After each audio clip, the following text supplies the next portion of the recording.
Hello and welcome to Unwarranted Music Opinions, the show in which three music nerds relentlessly beat each other over the ears with music of all shapes and sizes and sounds. I'm June Lindberg. I'm here with Brian Courtney. I'm trying to look like a Dark Throne cover to Chaz. And Chaz Jenkins. Diamonds and rust. And today's episode is a regular episode where we got to choose whatever the heck we wanted to talk about. It doesn't really work without the corpse paint. Very weird week this week. This is the most normie-ass week we've had in a while. I feel like these are all... Well, Stormtroopers is the least...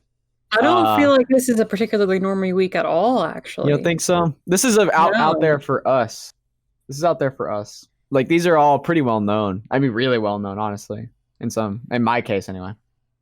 I don't know. The genres are eclectic, right? But like, I don't think the picks are as, you know what I mean? Like, it's not as obscure as a Pain, but it's also not like, you know. We picked the easy picks of these eclectic genres, if you will. That is, I feel like, what you're trying to say. Kind of. Definitely with like Biosphere, because we don't do a lot of ambient, and Stormtroopers is definitely something we don't do a lot either. Like their sound. All right. Well, you just spoiled the picks. Well, we actually spoiled them last week when we said them at the end of the episode. Viewers click the video. They're right there in the... Yeah, I mean, it's in the title. All right, yeah. Wait, Big head. Which one are we doing first, though, June? Which one are we doing first? My album, wow. Biosphere, their 1997 release, Substrata. I thought it was one guy. It is one guy. Biosphere is a Norwegian guy who I am not going to attempt to pronounce his name. Oh, I'll do it. Hold on. Geir Jensen. That's probably right. Hold on, I'm going to do a worse job. Yeah, Geir Jensen. Why were you scared of that name? There's not even fucking fake letters in it. I had to try and pronounce Israel Camille Olaway. His fucking name. I don't even know what you're referencing, man. What the fuck are you talking about? I was trying to reference His fucking long-ass... May he rest in peace, last name. Oh, yeah, is. Old buddy. So, Biosphere started as a ambient techno, ambient house project in the early 90s. By 1997, for his third record, he took a bit of a shift, moving to just straight up ambient with a very wintry and Arctic theming to it, with the nature recordings and the sounds of fires crackling and ice crackling as well, along with a decent amount of sampling, most of which is not too overbearing and just sort of helps to settle in the mood that the record creates. It's honestly kind of vaporwavy, especially in a few of the tracks. The way some of the samplers are used, I get a serious vaporwave vibe. I think it's because vaporwave or strands of vaporwave, like the strands of vaporwave that are like music in a mall or shit. You know what I mean? Like like trying to create an atmosphere. Vaporwave definitely borrows from. Well, like the big one for me is Hyperborea. I get a huge vaporwave vibe on that track, the way the sample is used there. Like it legit just sounds straight up like one. What's crazy to me is Are there not... Go ahead. What's crazy to me... I want to make sure something before I say it. Is that there's some dark ambient on this record too. I don't get just straight ambient. I feel like some of the tracks get a little bit more eerie. Like in the second track, Poa Alpina, I think that's how you pronounce that. When that first chord hits... I kind of get shivers. Like I honestly get some very bassy. There's a lot of actual like very just resounding bass tones on this record.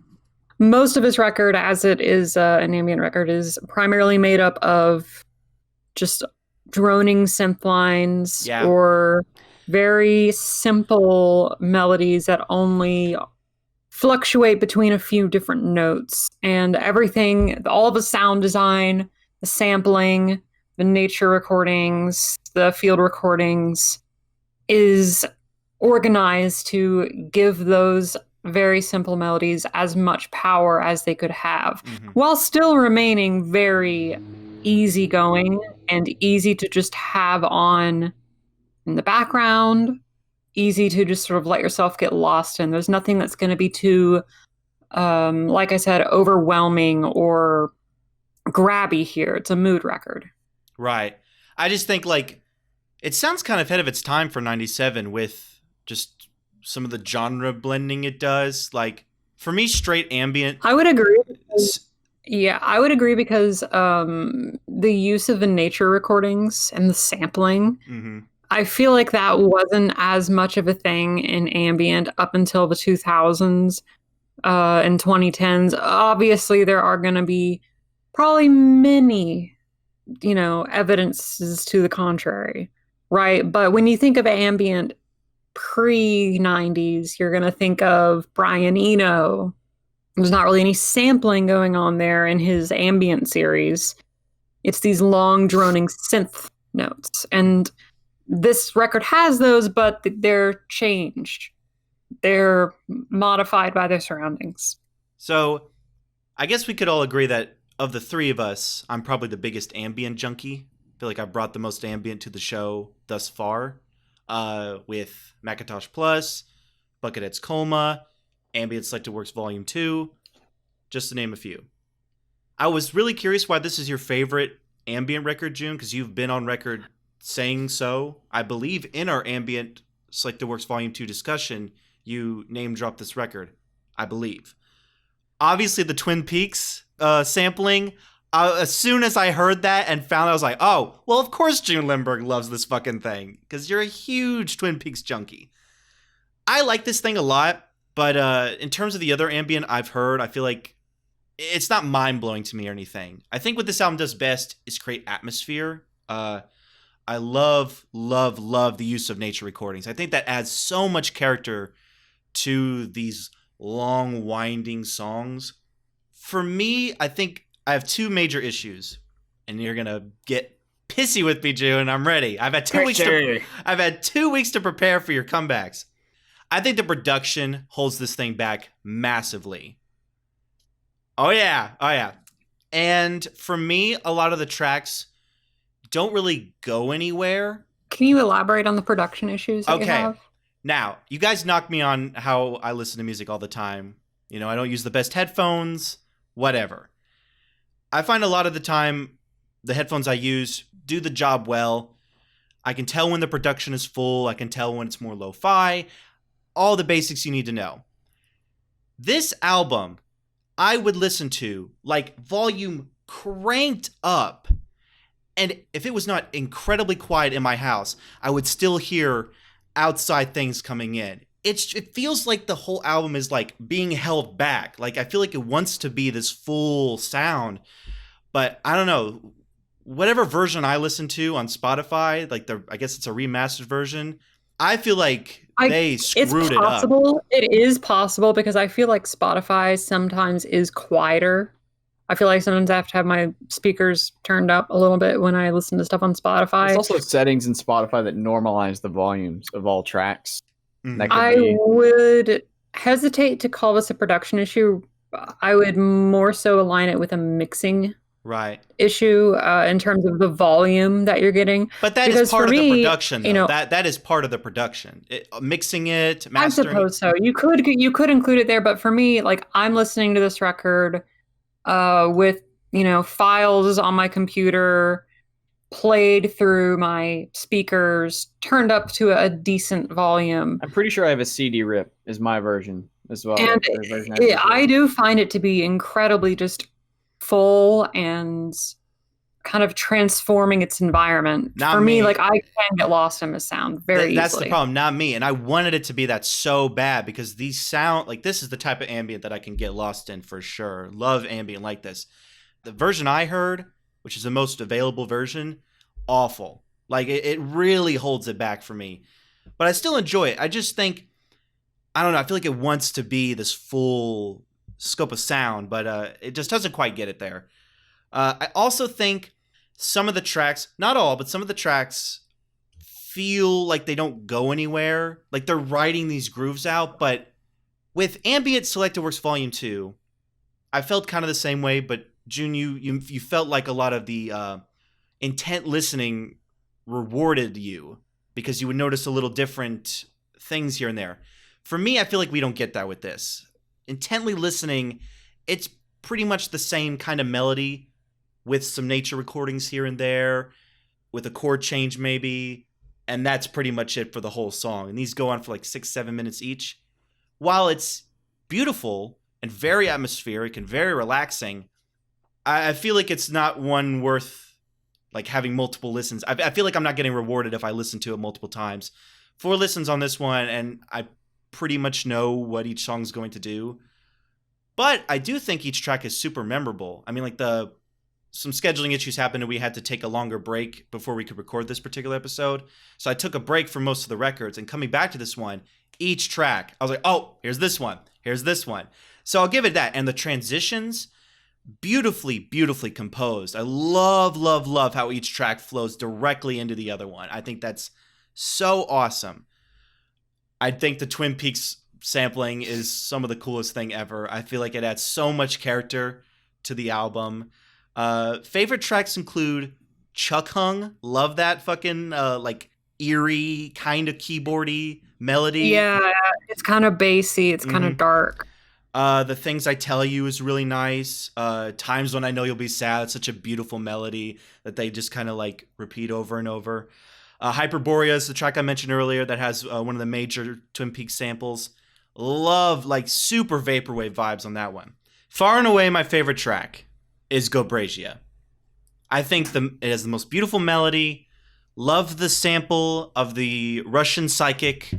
It's just such an emotional moment, especially when I read the translation. Just when he says stop, like I don't know, I like that's a gut feeling right there. It kind of recontextualizes the sample. It does. It really does. With the atmosphere of the song. And just that is like the pinnacle of the album for me. Antenaria, Yuva Ursi, and Sphere of No Form are really nice too. I like the back half more than the front half. While Poa Alpina has like a really eerie start, I just feel like it's not the most of the interesting ones. I feel like it's the most instantly recognizable track for like me. I know I mentioned a lot of the tracks here. It's the first, but right, and I know I mentioned a lot of the tracks here, and it's a very evenly spread album, but I feel like the album really picks up for me with Hyperborea, while I do like elements of the other tracks before that one. However, Silene, not a good closer. I'm not a fan of Silene. Really? Yeah. The weird sax thing, it doesn't do anything for me. I don't know. I'm just kind of sitting there like, can we move on? We got 7 minutes here. Like, that track just doesn't really do anything for me. I like how it ends though with the beautiful fire crackling. I just feel like that's a perfect way to end the record. So all in all, like, pretty solid release. Production's a big issue. Wish some of the tracks were a little bit more interesting. I guess with the songwriting, I guess we'll put in quotation marks. Sound design or sound. I guess it is songwriting. That is kind of weird that you bring that up. I mean, what I like out of an ambient record is like, I'm fairly inexperienced. I get that this is supposed to be a soundscape. And it's supposed to be. I didn't get the wintry thing at all, and until I read that, I would have had no impression that it was trying to make this like wintry environment. Like I just thought it was really atmospheric. I thought it was very kind of brooding. Is the impression I got when listening to it. Yeah, I like there's the fire crackling in the nature recordings. And this guy's Norwegian, which is pretty cold, seems like. So, nice. So, dude. But I don't get the wintry vibes at all. I know there's like some wind blowing. Trying to pick apart what the sounds actually are isn't a lot of fun, I don't think, or very interesting, or to me that doesn't add anything to the record. I just like the general atmosphere you get from this. My favorite track is like yours as well, Chaz, the Hyperborea with the sample of the Russian, or the guy speaking Russian. Oh, that's Cobrazia. It could be anything. That's Cobrazia. Hyperborea is the Twin Peaks sample. Cobrazia. I like both of those tracks. I like Poa Alpina, like the closer, Sphere of No Fun. Is it Sphere of No Fun or Sphere of No? What the fuck is wrong with you? Sphere of No Form. I couldn't remember. We had 2 weeks. It was cut off by my window because I was looking at it in So you like the closer? Spotify, and it was shortened. I get what you're saying about it being like one note. Like, the songs don't progress a ton. But, I mean, that's kind of the point, is like they're creating an atmosphere. It's not really about the songwriting as much as about the sound design. I guess the problem is when I'm not super captivated by the atmosphere, I look for that songwriting aspect, and I don't get that either. I guess that's where the problem lies. I guess I should have explained that better. I think The sound design is really good. I like how everything sounds. I mean, that's the best part of the record is everything is really smooth, full, kind of captures my attention very easily. Even though it is a lot of nature recordings, it's very pristine. Times when I know you'll be sad is such a weird point in the track list because there is literally a refrain on it. It's the most song on here. Like it's the least ambient cut on here for sure. But it's cool. It kind of breaks it up because the songs on here are pretty long. Pretty much all of them breach the 5-minute mark. And that's standard for ambient record. That's pretty standard. Yeah. I mean, that's the point. I mean, that's really all there is to it. A lot of the songs do have distinct parts of them I remember. Like this thing is more of a whole piece than it is a bunch of different songs to me. Sphere of No Form has maybe like the most beautiful moments on it, I think. And is the only song on here that gives me like a nature vibe, honestly. It sounds kind of like a sunrise, which I think is the point. Like, I mean, Sphere of No Form to me could only be referring to the sun, or it could be the moon as well, right? But to me, it was one of the two, and it just seems like a sunrise kind of song to me. Silene is a nice little like close out the album. It's the most peaceful track here, I think. I like, that the runtime is spent just creating this really, really tranquil vibe. Mm-hmm. I don't think, I don't know. I don't super love this thing. I just like it all right. I just like the sound design, how it sounds. There are some memorable parts of the synths. I think the sampling is done really well. But I don't really find myself all that in love with this thing. I just think it's a pretty cool ambient record. I like it all right, is really how I feel in summary. Mm-hmm. I don't have a ton to say about it other than the best qualities are the sound design is really great. I like the sampling. There are some really memorable moments throughout the track list. It's just all around fine, but I'm not really crazy about it. You all disappoint me because from my perspective, this has one of the most gripping and awe-inspiring sound design choices of any ambient record I've ever heard. Colma beats you. Colma every day. I disagree. I disagree. Look, you can disagree, and Colma's a great record, and there are other ambient records that I also love. It's not like this is, blowing them out of the water or anything. It's just this happens to be my favorite of the bunch. I think that every sound in the mix here is just so lovingly well made. The atmosphere and the vibe all shapes into this. Brian, you said brooding, but for me, it's more mysterious.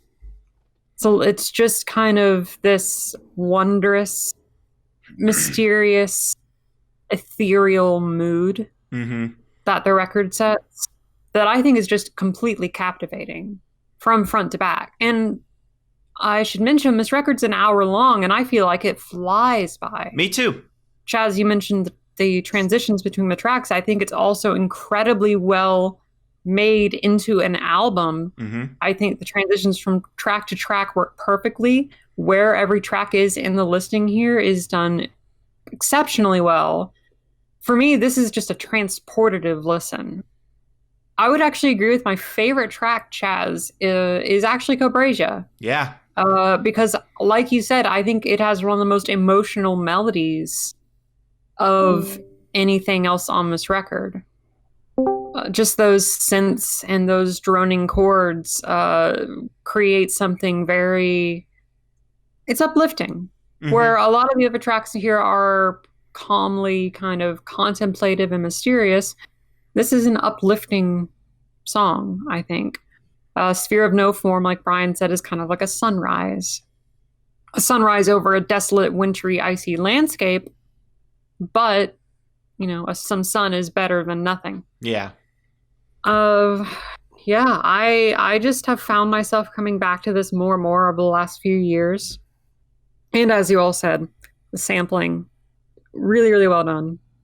I love how well integrated into the songs the samples are. It's not like they're on top of the tracks. They're buried in there. They're lost in a sea of sounds.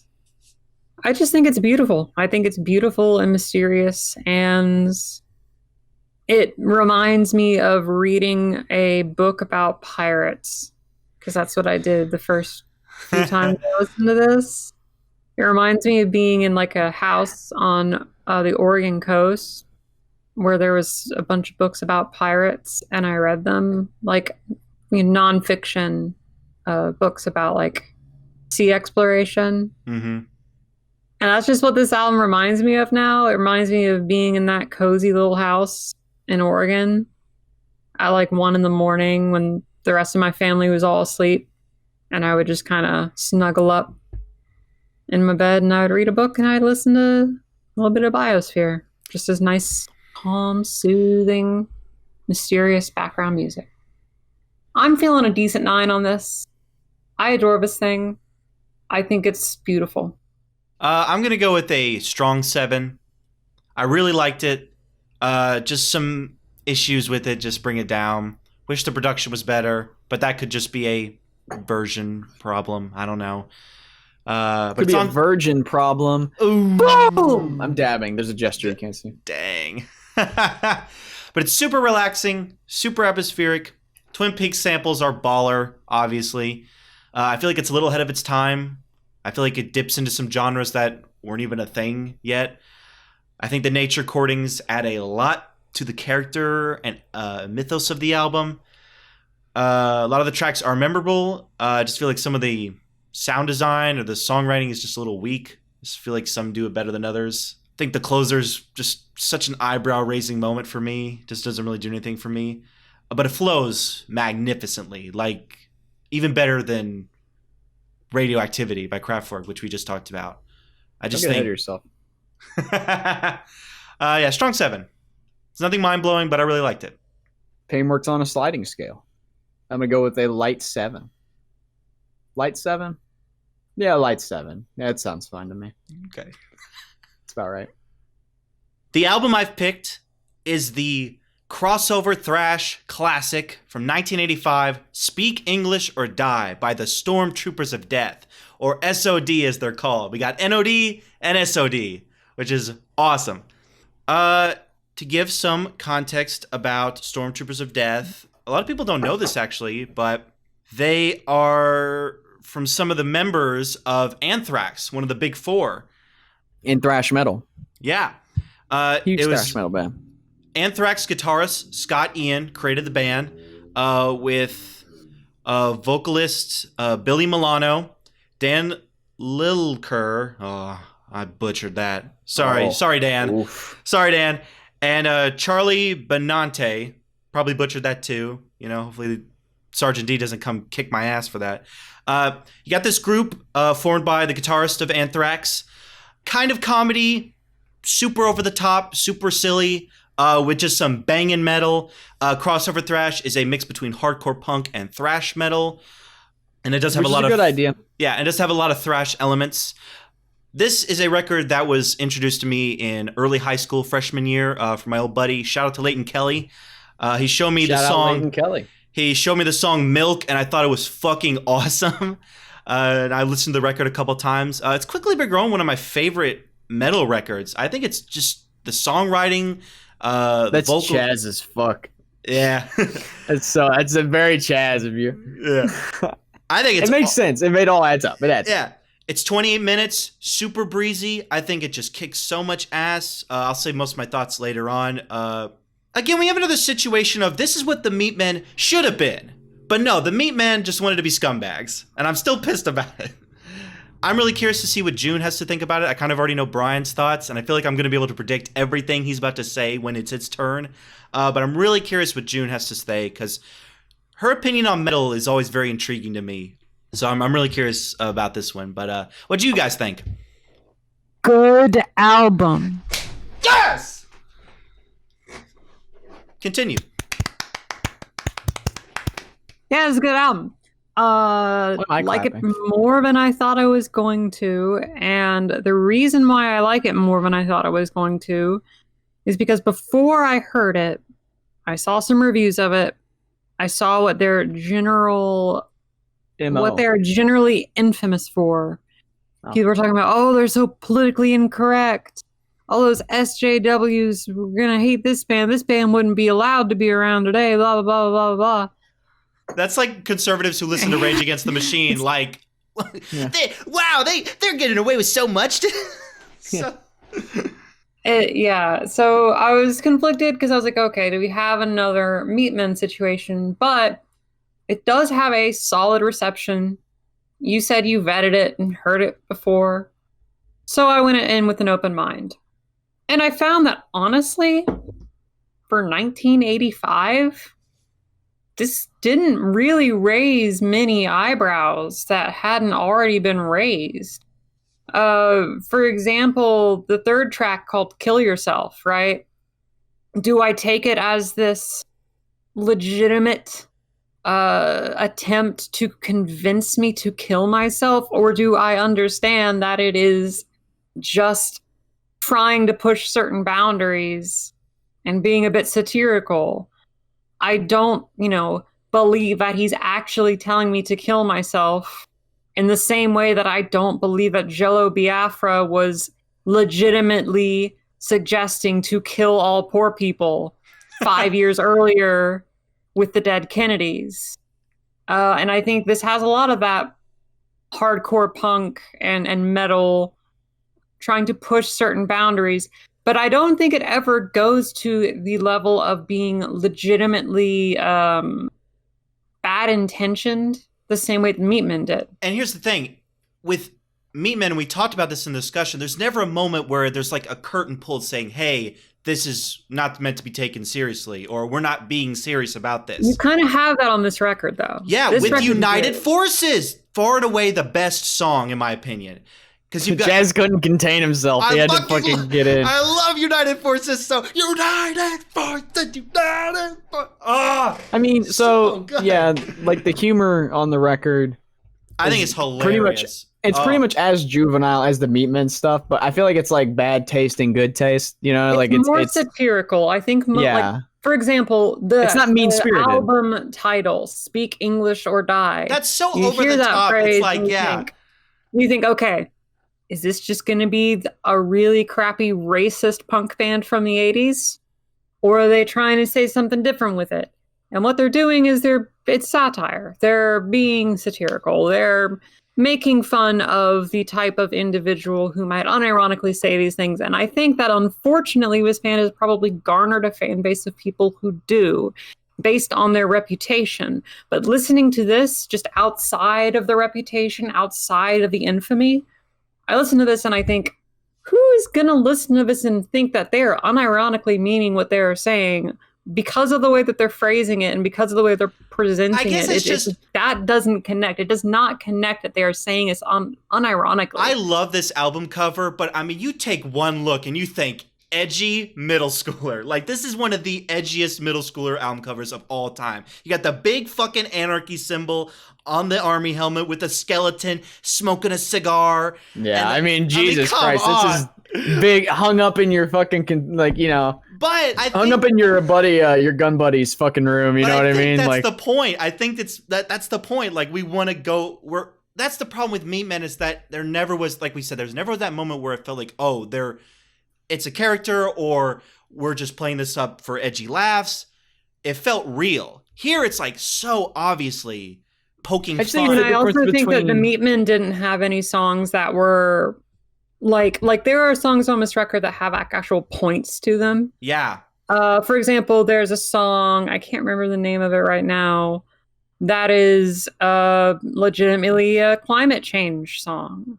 Yeah. Oh, a couple song. I think United Forces, right, is the one that, on its face, United Forces by Stormtroopers of Death on the album Speak English or Die.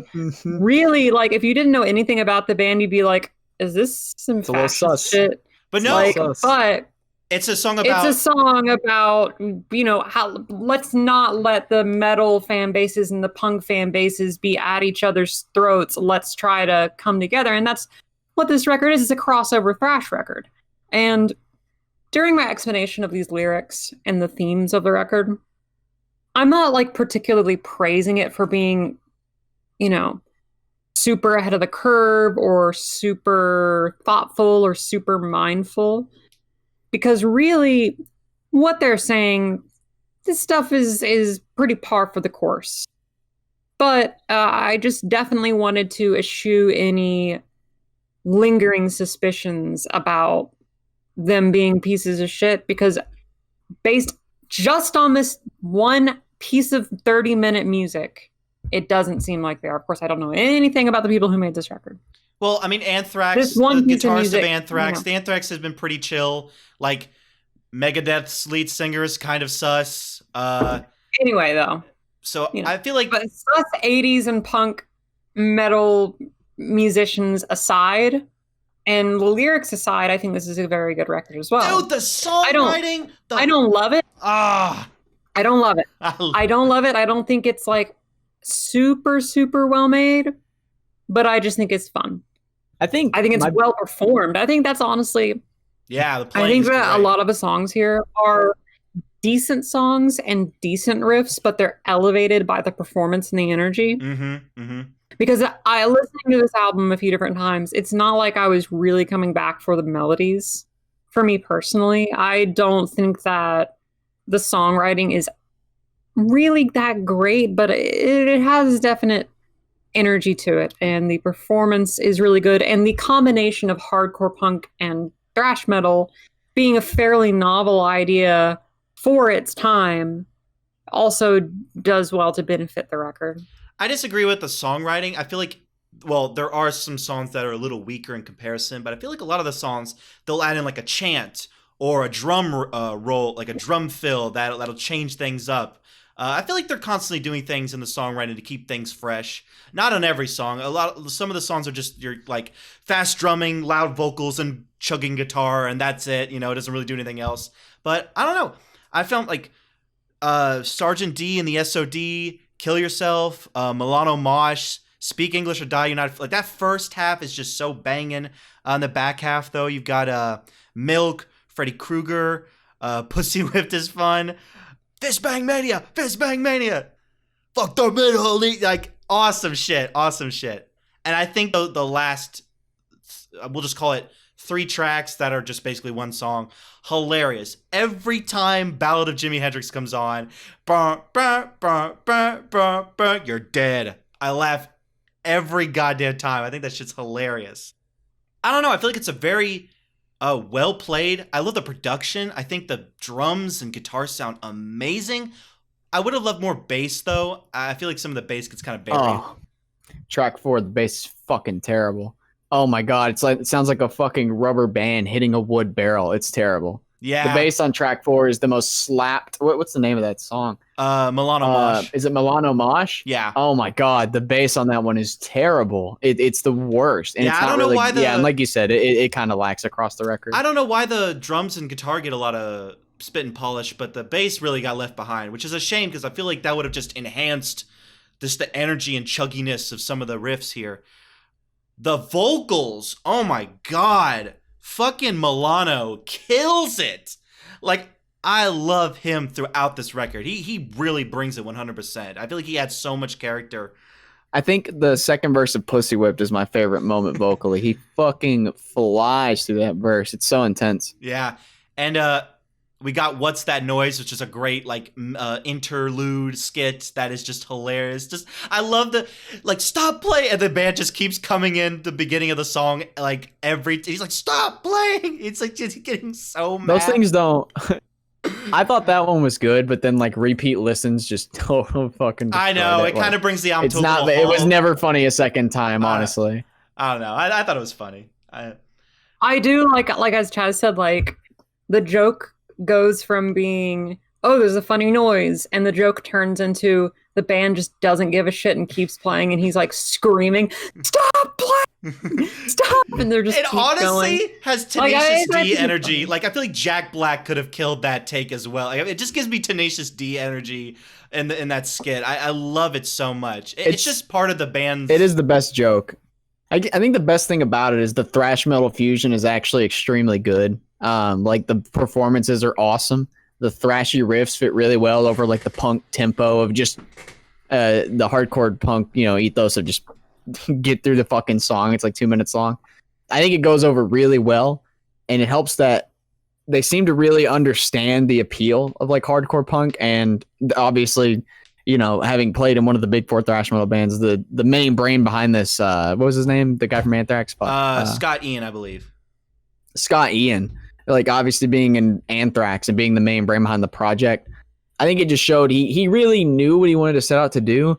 But in that same breath, like it's incredible. It's like half-assed. It's a little half-assed, half-formed. Like they have the sound down, but like I just wish they took the sound in a direction that was more compelling, just kind of like a political satire record, especially because the songs aren't exactly the greatest, like from a songwriting standpoint. I disagree. Your guys' songwriting sucks sometimes. Like the only song on this thing that is really, really good is United Forces, because it's got, you know, just the most memorable to me. I like the riff on the refrain, like, you know, and it has a good fusion of thrash metal and hardcore punk in that song as well. Pussy Whipped is another really good one too, actually, especially the second half, which is probably like the only moment on here that I would call brilliant, like not in terms of songwriting. Like it's, you know, fucking hilarious that the song Pussy Whipped, which is what it is about, you know, but it has that such a memorable, speedy second verse where they just fly. It's kind of incredible. And a song that I don't know if you all listened to it. I always tacked it onto the end of my listens because I wanted it to end on a song instead of the third. So I took like one of the bonus tracks, Identity, and would listen to it. And that song's actually pretty awesome. I know it's not on the official original release or whatever, but I just threw it on because, like, you know, 3 joke tracks in a row to end it is like a total turn off at the end of the record. And they're all right next to each other. Like, I don't understand. If they're going to have, like, you know, the jokes tracks be like 6 seconds long, you know, it's not a big deal necessarily. Just put them somewhere else. But like, it ends with it. It's just like super, I think like, it's just a nitpick with you. You've never liked that. Like just short. I don't like joke tracks in not music. Even joke I don't know. Tracks. It just doesn't like land in with me. Naked City, you and I talked about that middle part that's just like 8 second, 10 second. You hated that too. Like you're not just a fan of like small, very short tracks. Like if I feel like they're kind of non sequitur, just completely random, because that's how I felt about Naked City. Like I was just like, I don't even understand how these all flow as one piece. It's just, here's a crazy sax part, here's a crazy, you know, it's their song, and here it's just like, here's a joke. Here's a joke. I also, like, not to be a dick, I also just don't think the jokes are very fucking funny. Like at the end of the day, like they're just not. I think they're hilarious. You know, Ballad Jimmy, like it's all juvenile. It's fine. I like juvenile humor.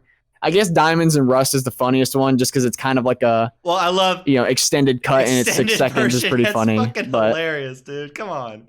Like that is funny, but you know, 3 tracks right at the end, and it's just all the jokes loaded in. It's kind of like, you know, whatever. I just didn't care for it. If you would put them somewhere else, maybe it would feel better. But like all 3 right in a row, just like I was just confused the first time.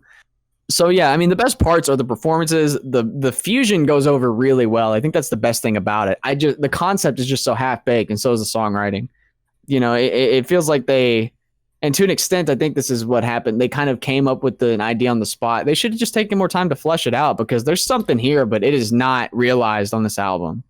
Well, you know what? It's funny that you mentioned that, because it was recorded from July 2nd to the 5th in 1985.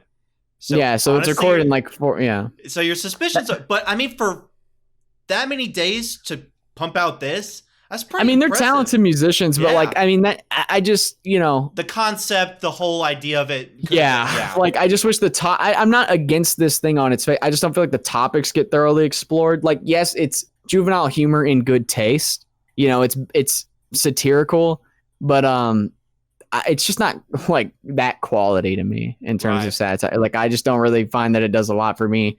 It's sort of just saying like, man, you know, a majority of the album is chalked up to, this isn't every track, because like June said, the climate change track, and also United Forces is a really smart track, even though that one's more specific to the music scene. It seems like obviously also it just the seems line like about your skin color, like, so obviously it's about, it doesn't matter who you are, let's come together kind of thing. It's like, just not that thoughtful. Like it's just not that thoughtful. Like the most boundary pushing parts are like, man, people who say this are fucking crazy, right? You know, like fuck the Middle East. That song is, you know, like just a bunch of crazy takes from like some fucking loon.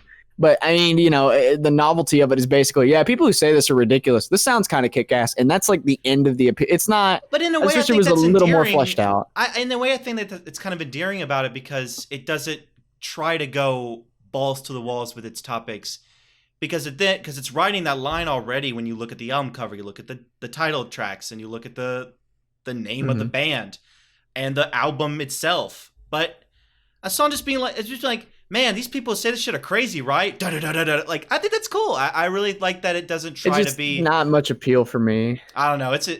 Maybe it's because I've had it sit with me for a while, but I think it goes over really well. I really do love this thing a lot, actually.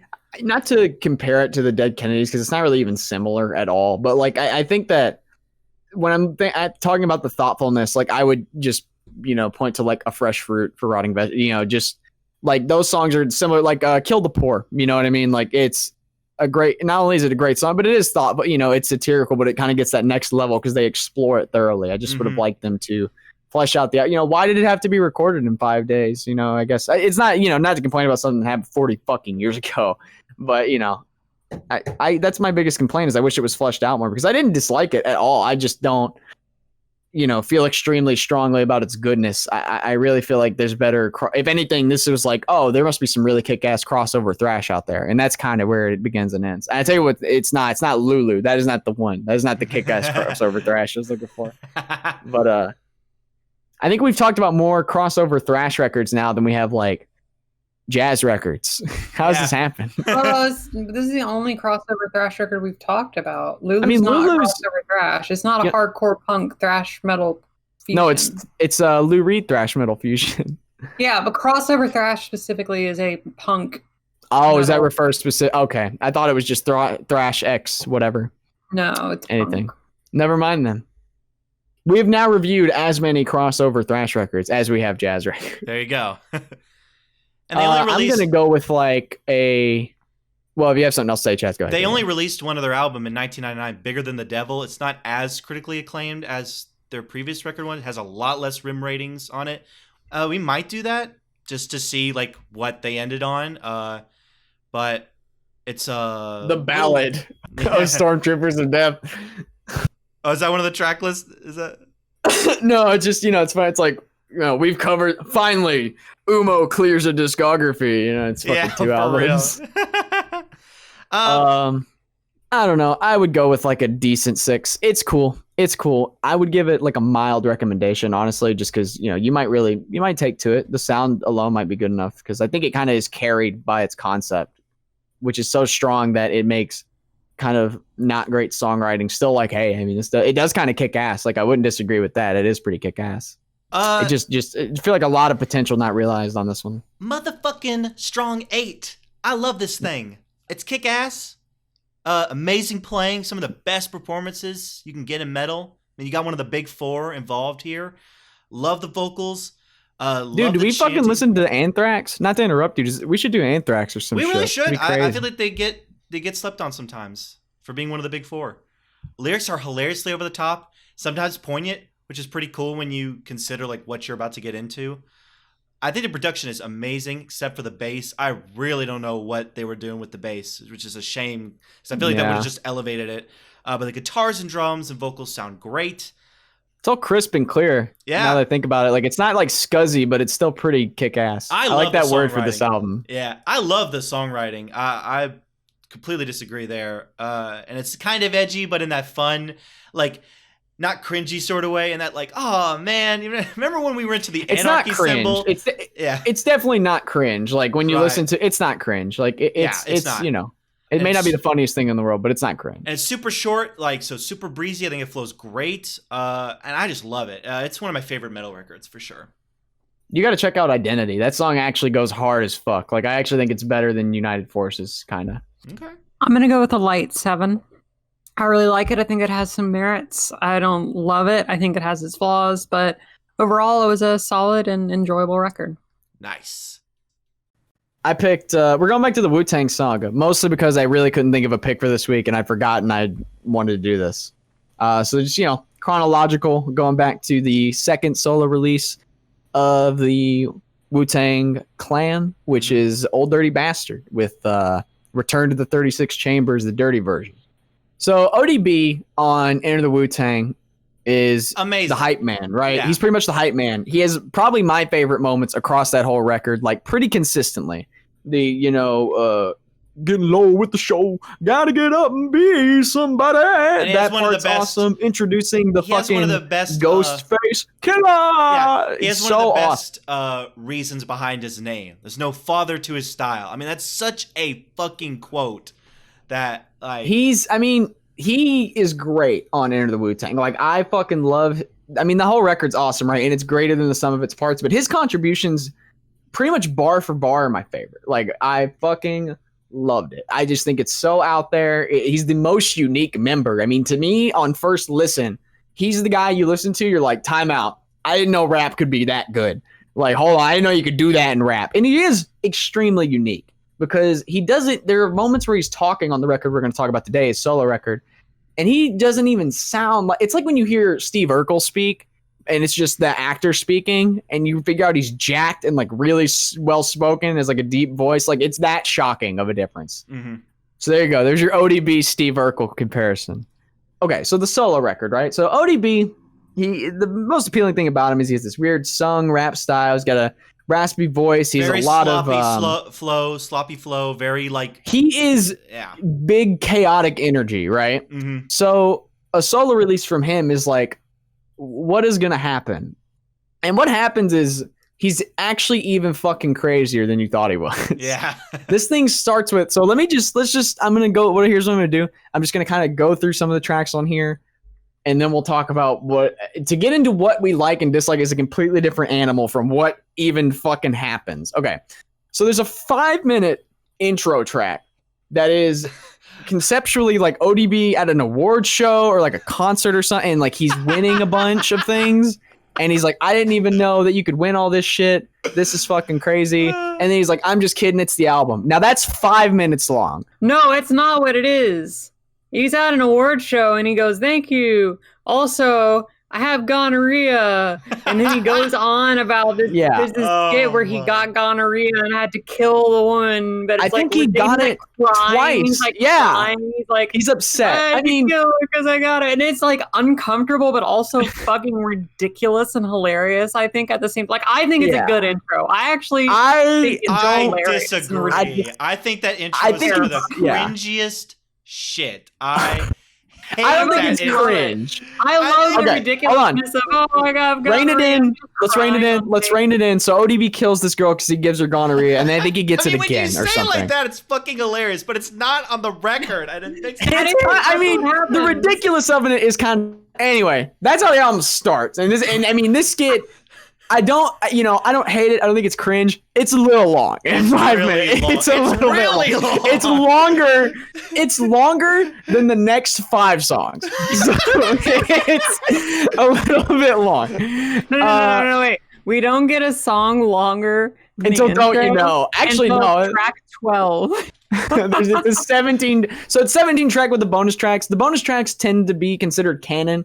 Unlike the Method Man release, where really only the remix of Method Man is kind of canon. So we did do the bonus tracks, Harlem World, Dirty Dancing, right? Normally cutting heads. Harlem World, it makes sense more as a closer anyway. I feel like that weird. It was so I guess the album was on cassette and then the CD copy is like, here are the bonus tracks. I think that's how it would have worked because this is like 95. So yeah. Anyway, okay. So the intro. Now we've already spent too much time talking about the intro. Okay. So Shimmy Shimmy Y'all. The best song. Awesome fucking song. Probably the best song. One of the best songs here. It's that and Brooklyn Zoo, which are the 2 singles there, and 2 of the big. I mean, those are his 2 most famous songs.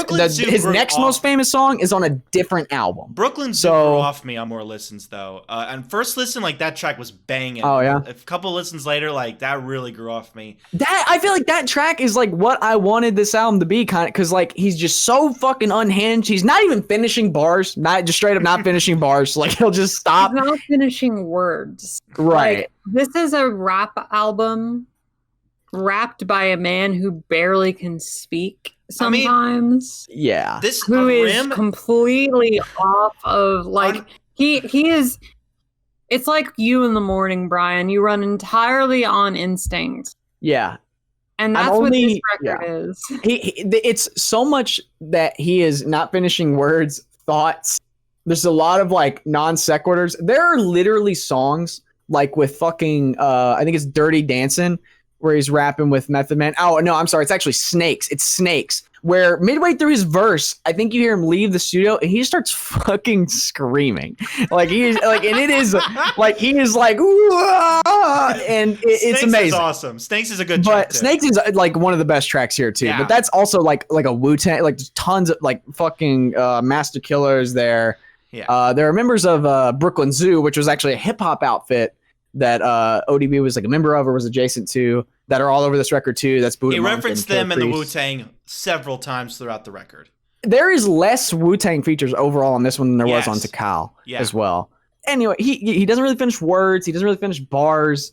He will just start screaming sometimes. Sometimes, like, there's one track, I think it's Don't You Know, where he, at one point, his wife interjects and is arguing with him about all the bitches he's bringing to the house, and he just starts singing Over the Rainbow, which is like, I hate that fucking just the tip part. of the fucking iceberg. I hate that shit. So the album is like this to the point where the appeal of the record is not based on the quality of the songs. It's pretty much based entirely on how entertaining you find ODB, and there just happen to be like fucking great songs all over it. Also, RZA has a couple of like, because you know the Wu-Tang production, right? Like some of the best songs on Wu-Tang, you don't really get a sense for how unique they are. No, I was gonna say on this one, he has some of it. While the beats are more stripped back, which I think is purposeful, because ODB is just a force. Hard disagree. I think RZA is just like on autopilot through most of the production on this thing. It's awful. I hate how they add every fucking shh or through every fucking song. I hate it. It's so sloppy. It is, and that. Talking about Takal, that was a complaint I had too, but I had to think about that. Like, any solo work we listen to far, RZA is like backseat kind of, like, he doesn't really bring in unless it's like a main Wu-Tang project, at least from what we've heard so far in the lore. But here, it's really bad. Like, Shimmy Shimmy Aw, good beat. Fucking, there's a song that comes after that. I don't remember what it exactly is, but where it has the bum, ba-da, bum, like a really nice bass line in the beat. That's awesome.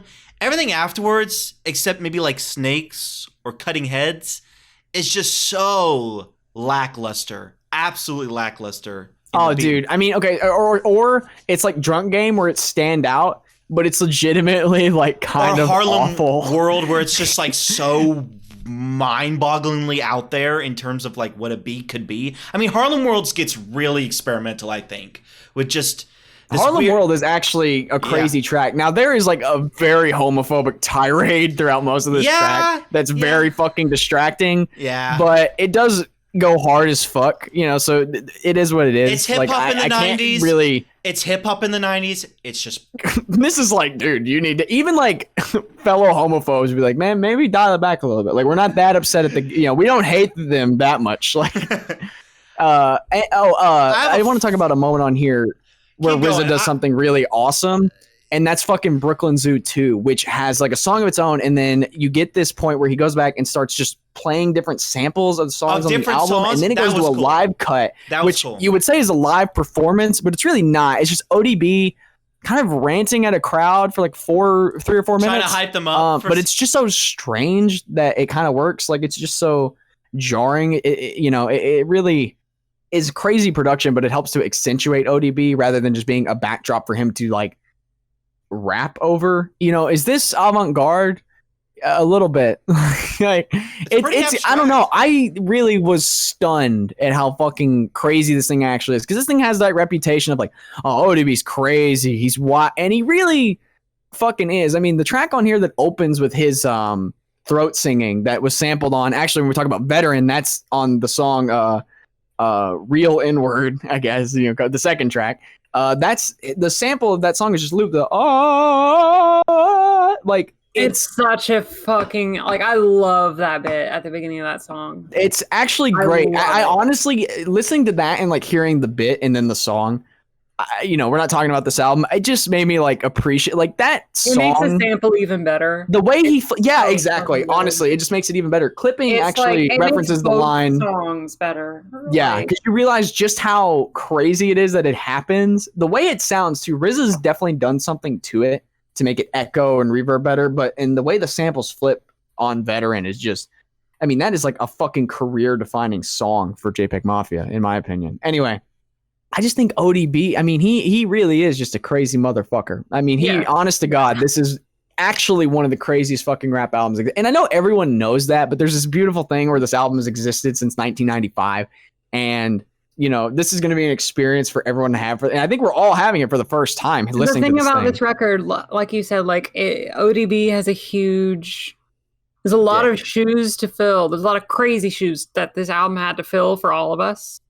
I think with the expectations, and this album more than filled them for me. It also has the allure. Right, like you think, oh my god, ODB's supposed to be crazy on this record, and you listen to this record, and it's very chaotic. Mm-hmm. I think that, like, not talking about the quality, like you can, like Chaz, you can dislike certain aspects of the production and the songwriting all you want, but I think you have to admit, like, listening to this, especially for the first time, you're like, oh my god, what is happening? Yeah. Right? Like, I love that this record from 1995 insane, dude. Mm-hmm. That intro is I love that this record from 1995 is still able to surprise you. Mm-hmm. Right? Like, there were still moments on this record, even the throat singing bit, right?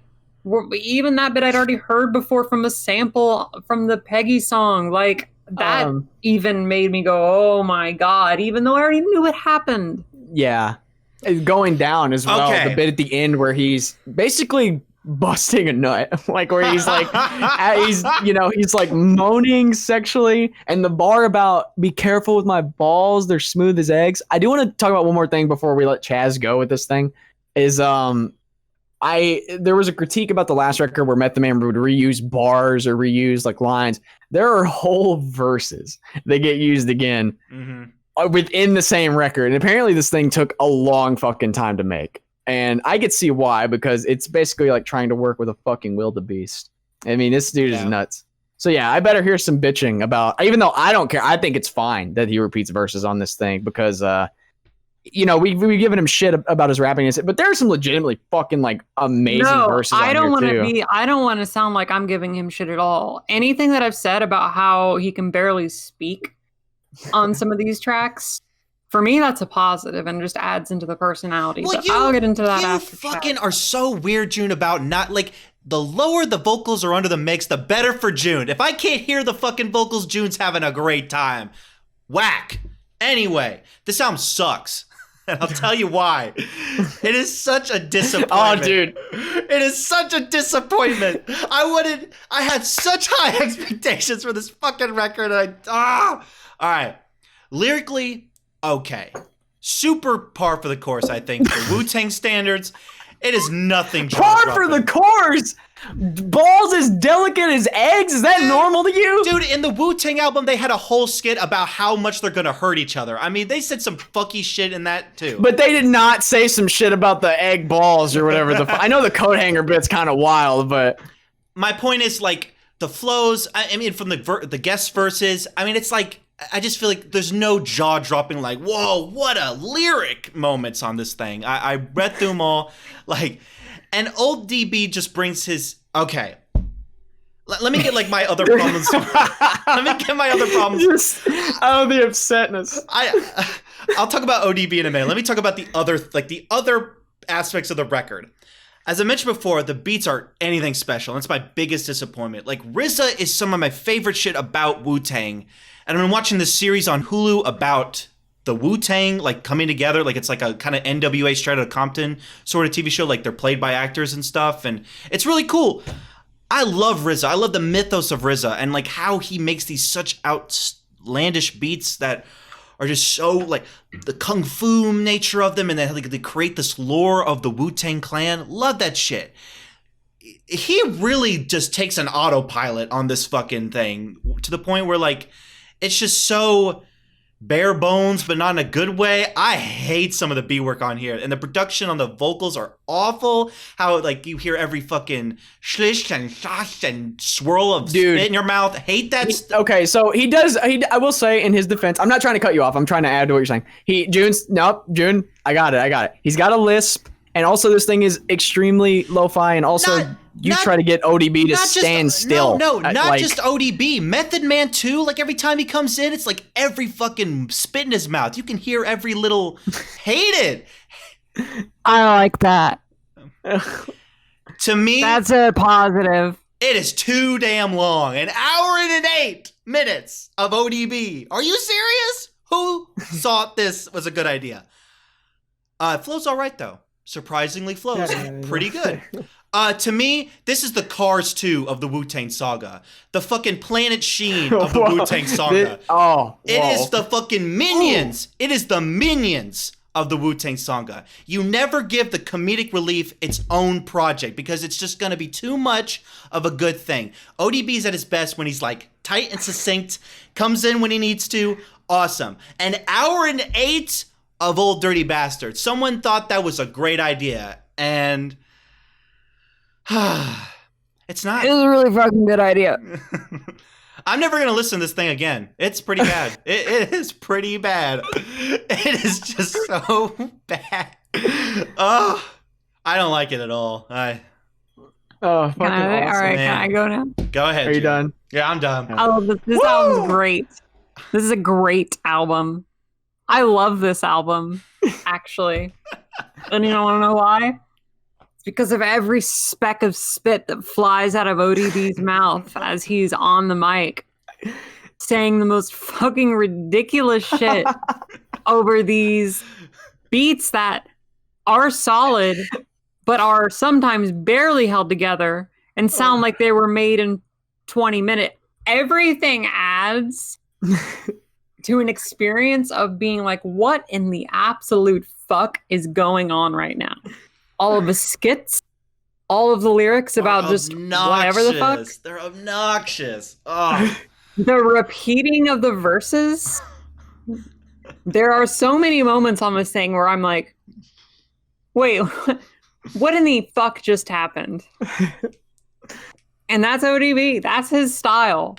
And to be honest with you, it's experimental. It is. No, it's really abstract. The way that he is rapping, it's really abstract. Literally, like his energy and his flows and his like barely being held togetherness is actually legitimately kind of abstract, especially for 1995. Especially for 1995, and especially from a Wu-Tang member in the peak of boom bap. Absolutely, absolutely. Best tracks: Shimmy Shimmy Ya, Brooklyn Zoo. I love Rawhide as well. That might be one of my favorite tracks. I love the way that he sings that Rawhide, because that's something that I grew up with.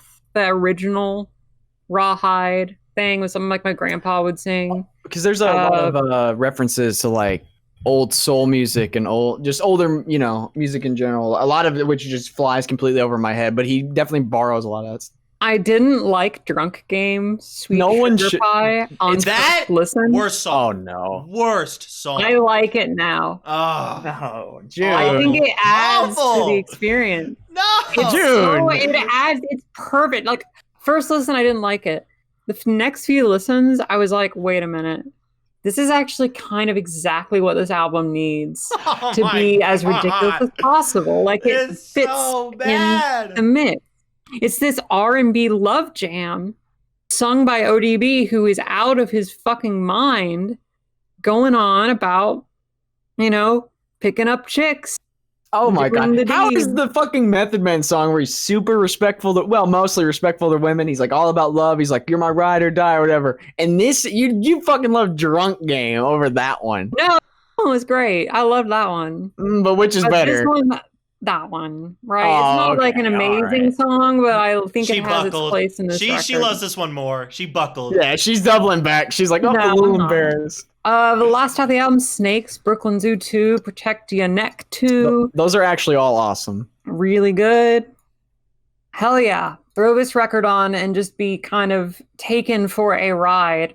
And of course, like, I don't know, maybe the reason I'm giving this an 8 is because I also gave an 8? Are you serious? Tokyo Anal Dynamite an 8, and like just other shit that makes you be really confused and unnerves you. But I think this album is so one of a kind and unique that it's just, and his energy and his like every word that comes out of his mouth is gold, and doesn't even matter what word it is. He is nuts. I mean, there's I can't remember which track in particular it is, but where he just I think it's actually Harlem World, where like there's just on certain words he'll just get right up in the mic. That's my favorite. That's my favorite beat, and it isn't even made by RZA. That's bullshit. Like that is unacceptable. It should be noted, ODB actually self-produced the I think the biggest hit was Shimmy Shimmy Ya, which was RZA produced. But Brooklyn Zoo is actually self-produced and was the second biggest. It was also the second single. And also this thing, as far as I know, did way fucking better than Tikal. Like, was received better. And I kind of get why. It got a fucking Grammy nom. To be fair, I think that is honestly extremely fucking bold that it got a Grammy nom. Like, you don't see, unless it's like tucked away in the electronic music section, you don't really get a fucking Grammy nom, any... or JPEG Mafia getting a Grammy nom, but fucking Okay, yeah, but that's like unrealistic. Like, I feel like, you know. Yeah, but this is 1995, Chaz.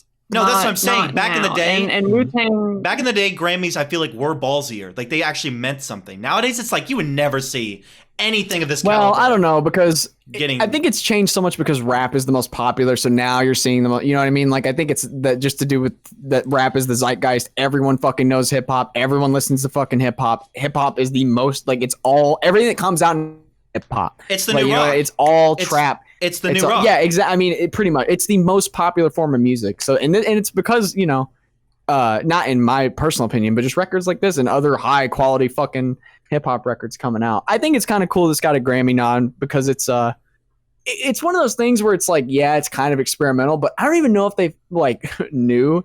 Like, I part of me likes to think that it was just RZA was just like, well, the ODB record's done, and you know, Method Man's like, well, how does it sound? And he's like, dude, I haven't listened to it. he's like, I put the songs together once and I had to let it go. Because I mean, this thing got worked on for a long fucking time. I mean, this came out like 2 years after Wu-Tang. That's a long time to wait. I feel like, you know, Method Man was right there right after. So I know with Tikal, I wanted to kind of give it its flowers because I felt like it was a little bit underrated, and I've revisited it since. And, you know, I'd be dishonest if I didn't say some of that shit just kind of it is a little mid. Like, there's a lot of really good songs on there. But, you know, this one is definitely more unique than Tikal. This one definitely is, in some respects, more memorable.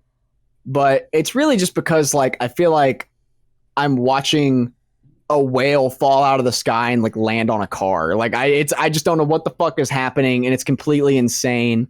There's a lot of awesome shit on here. Don't get me wrong. Like Shimmy Shimmy Ya, Brooklyn Zoo, of fucking course. They're awesome. Like those are amazing rap songs. Shimmy Shimmy Ya is literally just verse, chorus, and it's the same verse.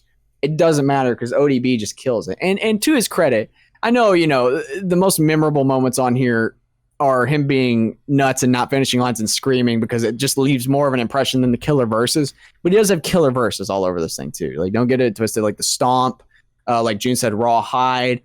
Dirty Dancing, one of my favorite tracks with Method Man. Also, Cutting Heads, where he's going back and forth with RZA. Like the chemistry that is there a cool is just part. so that is a fucking cool part. Awesome. Like their back and forth is great. But you know, I think the appeal, honestly, more comes down to ODB himself, and it kind of works. I don't love really it. I feel like I have complicated feelings. Did it really need to be this long right now? Though? Like, why is it an hour and 8? Yeah, probably. There's a couple of tracks that are like a little lackluster. I don't love like Hippa to the Hoppa necessarily, or Damage. Damage isn't one of my favorites either. But I mean, you know, they're not bad songs. It's okay. It's just like these are fine. And man, Snakes is fucking killer too. I mean, that is like a certified classic. That might be my favorite song. I mean, fucking you're all plebs. Maybe. I feel complicated about this thing. Bunch of plebs.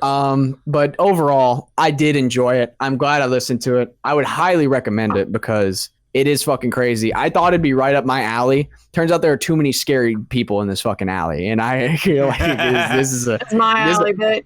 This alley is way fucking grimier than I thought it would be. You don't have the strength that I have to venture here. You know, you need to just look. Give it like 5 years. Start getting into other shit. You got to get to a certain level of. I don't even know where I'm going with this. Yeah, but I fuck with what you're saying. It's a little true. Sometimes you're not ready for something. I don't know if I was ready. I feel like I was a little bit traumatized. Is all. So I was traumatized too, but I fucking love it. Yeah, you're a sicko. You're a fucking sadist. Chaz was traumatized and he hated it. So anyway, let's give it a number. I'm gonna go with like a decent 7. Like that's where I'm at. I like it. I'm not crazy about it. It's too fucking crazy for me. It's actually too fucking crazy for me. Because it's different from like a super like Death Grips is crazy too, right? When you first hear it, but honestly, they don't got shit on this dude. This dude's fucking crazy. Like he's wild. The songs are so unkempt. He's so unkempt, but no one fathered his style. He's fucking crazy. We're absolutely doing his second record because even though this shit is totally bananas. I could go again. I could go for another one. I just want to see I just want to know because the second one, there's like two more records, but I really want to do the second one because it's very different. It's very different, and it was released in like the 2000s, and there's a straight up pop song on it. It was crazy. This album, every time I start thinking about it, I feel like I could never run out of things to say because so much fucking happens. Yeah, it's a decent 7. It's fucking crazy, and you should absolutely hear it. It's essential. What do you think, Chaz? Strong 4. This thing sucks. Cars 2. That's not bad. Cars 2. I don't like Strong it. 4 is not bad. It's bad for me. It's awful. All right. Next time. Oh, yeah, you gave it an 8 because you're fucking whack. What? You gave it an 8 because you're fucking whack. I forgot. No, it's a great record. It's a great record. That's going to make the list. I did this. I made you listen to it. You got to be shitting me. What world I made June listen to this. I knew this journey would pass. Don't worry, Chaz. Me and you, what's going to happen is we're going to listen to like a fucking Master Killer record and we're going to be like better than all of them. And June's just going to be stunned. Like, this was a very good album. Next time. Themed, our final theme. It's a theme. We are talking about movie soundtrack. We did video game. Why not movie? Why not? I am going to go with an easy pick, even though this is probably not going to be released until 2021. Right now, we're in Christmas season 2020. So I'm going to go with the wonderful soundtrack to A Charlie Brown Christmas by Vince Guaraldi. Okay. Hell yeah. Wow. All right. That is a surprise pick right now. We're going to go with one of my favorite movies of all time. The Killer Clowns from Outer Space soundtrack. I knew doing this show would pay off at some point. Like I knew I'm trudging through all these mid and terrible picks from both of you. And really, it's not the Jane C. Berries, it's not the underrated Kraftwerk records, it's not Pain. It's really because I wanted to talk about Killer Clowns from Outer Space. And I knew it would come up. I just knew it in my bones. Love it to death. Love the soundtrack. Some horror synth, circus music with a great opener by the Dickies. Amazing shit. Cannot wait to talk about this fucking movie soundtrack. I'm actually going to go horror too. I'm actually going to go with a horror movie because I was torn because I really love both. There's a gap between them. I really love both these movies. And I was torn because I've heard one and haven't heard the other. I'm going to go with the one I haven't heard because I'm more curious about how the soundtrack sounds outside of watching the movie. And I'm going to go with The Thing, the soundtrack to The Thing. A fucking groundbreaking classic science fiction horror movie. Yeah, I mean, I couldn't think of a better pick. I was going to go with Midsommar because I feel like the track list has a distinct flow and there's some really unique moments. But I want to do The Thing because I haven't heard it, even though it might be more of a popular choice. Because I don't really pay much attention to the music in The Thing. I can only remember a select few things. The movie itself is so striking. So, yeah, couldn't think of a better one to go with. This has been Unwarranted Music Opinions. I'm Brian Courtney. I was joined by Chaz Jenkins. Fuck ODB's debut. And June Lindbergh, the Jumbus. Chaz Jenkins is a pleb man. And we'll see you next time for movie soundtracks, where we talk about soundtracks for movies of the past and future. Retroactively the future.